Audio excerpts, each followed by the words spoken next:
Hey everybody, welcome to another On the Road Again with Shaggy. Actually, this is a take 2 of a video that I did when I realized I wasn't actually recording. I had just taken a picture.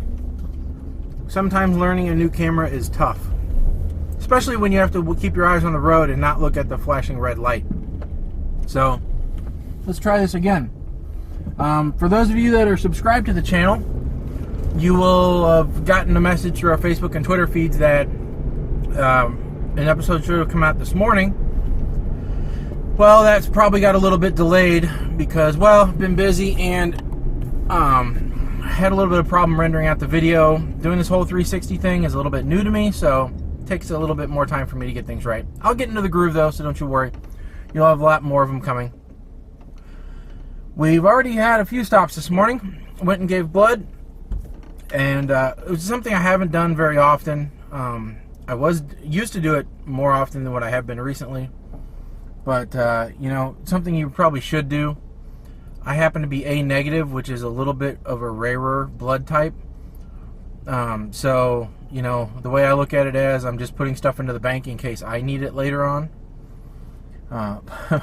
Which, you know, and they happen to be giving away $10 Amazon gift cards. So hey, I'll take that. I can use that. Then had to go to the liquor store and to Farm and Home because, well, guess what? Tomorrow is Father's Day. I didn't know tomorrow was Father's Day. I thought I still had another week. So I was, you know, thinking, hey, I can do this Amazon Prime thing, find a couple things, have them shipped to the house. Lo and behold, my wife asked me yesterday what I was going to get my dad, and I'm like, I got plenty of time. I don't have to come up with that right now. And she goes, oh, it's Sunday. And I'm like, oh crap, guess I have to get something in town. Luckily, my dad, your dad, probably every dad's favorite answer to what to get them is booze. So always, when you don't know, go with booze. That's the answer, because they needed it when you were a kid, they need it when you're older. It's just the way that it works. So now my father-in-law doesn't drink, which does make buying booze for him more difficult, but I just buy booze for me. And then so that's why I went to Farm and Home, because he loves birds, because he's old. So I got him bird seed, because if you don't know what to get an old person, get them something relating to birds. They dig birds. Because you can't get them something that goes with complaining, because old people like two things: birds and complaining. I don't know what it is. It's a universal thing. They like birds and complaining. Show me an old person that doesn't dig either birds or complaining. Most of them like both, but they're always going to like one of those two things. So, anyway, wanted to talk a little bit about an article that I read. I know you guys love my articles. This one's not nearly as in-depth as the article that I read that you guys learned about in the last episode about gay marriage and gender roles. This one's a little bit more lighthearted, and it's specifically aimed at you ladies that watch this episode. So pay attention here, ladies. This one was written by a woman whose head editor assigned her this project because she noticed that the writer was using a lot of dating apps, but still wasn't having luck in dating. And so the chief editor thought, well, maybe it's because dating apps make us look at the wrong things. They make us focus on the incorrect aspects of a potential mate. So she challenged the writer. She said, okay, I want you to swipe right on everyone that you would normally swipe left on, and challenge her to go out on at least a date with one of them. Strike up a conversation, try and go out on a date, and then write a story about it. So basically, accept anyone that she wouldn't do. And then, if the conversation was decent, go out on a date with them, and then report the findings in an article. So this woman did it. And through the article, which I'll link in the description below, you learn about, I think it's 5 different men that she swiped right on, and the experiences that she had, both in conversation and she went out on, I think she went out on a total of 2 dates between the 5 guys. She had a third one lined up, but then the text conversation, I guess, got really weird, and invites for dates got messed up and everything, so it didn't work out. But lo and behold, she did end up going out on a couple of dates. One was a total bust, wasn't very good. The other one, though, she said was very interesting. What she found through the entire thing was a self-reflection that she was shallow.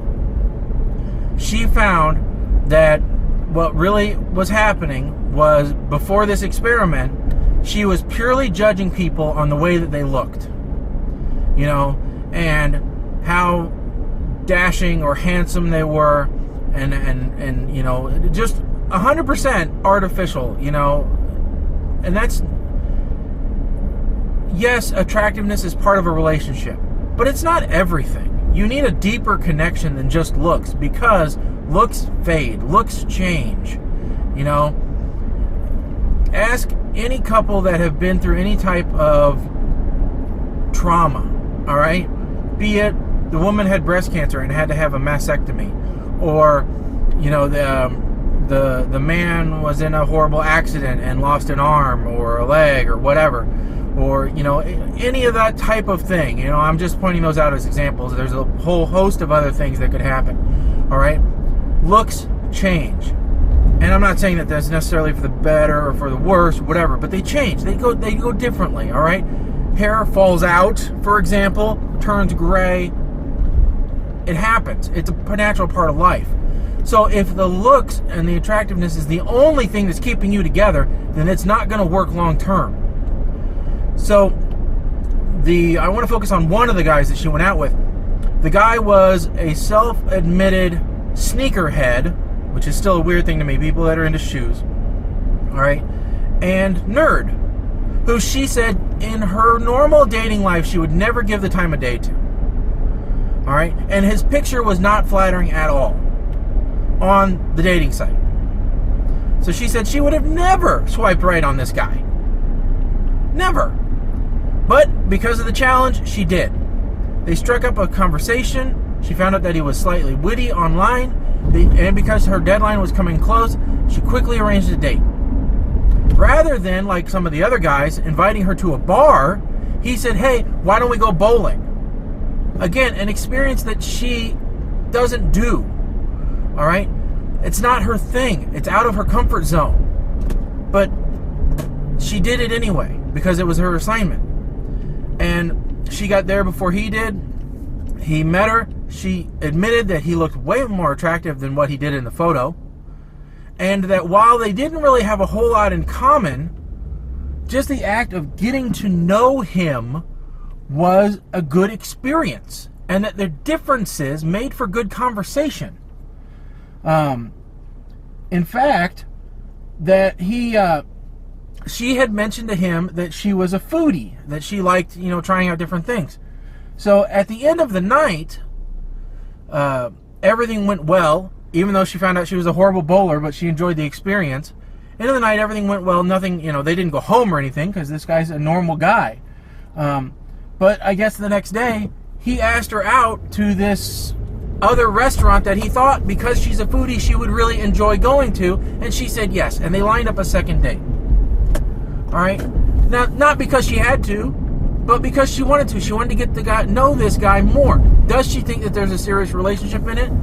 Probably not, but she's going out on a limb and learning about this guy and finding out their differences, even though she knows that they don't have a whole lot in common right now. Right? But he is willing to do something that he isn't necessarily interested in because of her, and she is willing to learn more about him because, you know, it is outside, and he's willing to step out for her. So, you know, she realized through this whole thing, dating apps aren't the best way. So, as a result, she is deleting her dating apps, at least temporarily.